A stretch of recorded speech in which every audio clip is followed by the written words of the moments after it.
Bonjour et bienvenue sur Mon Financier. Nous sommes le mardi 10 juin. Que faire contre un torrent de liquidités qui se déverse sur les marchés? Ça continue, donc on a des marchés qui sont toujours de plus en plus hauts chaque jour.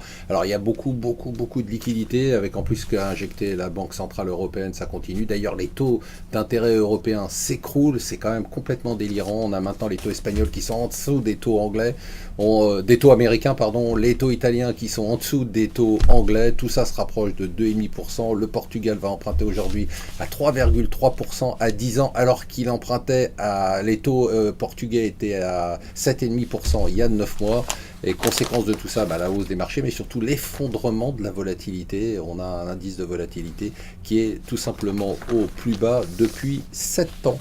Donc voilà, le Premier ministre de l'Inde a annoncé son programme économique qui ressemble étrangement à celui de la Chine il y a quelques années. En fait, l'Inde, ça serait la Chine plus la démocratie, ce qui est quand même pas mal.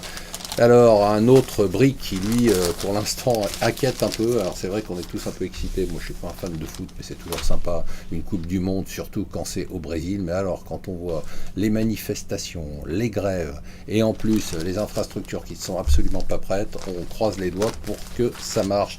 Ça y est, c'est parti. Euronext va se réintroduire en bourse. Donc, ça va être l'annonce aujourd'hui, normalement.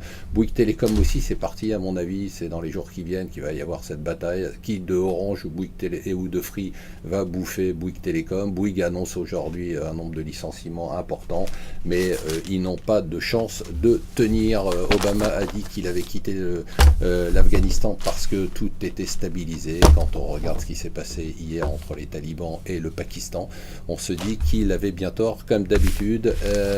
Les taxis français qui vont manifester, se mobiliser contre les VTC, voilà ce qui se passe en Europe, contre la modernité.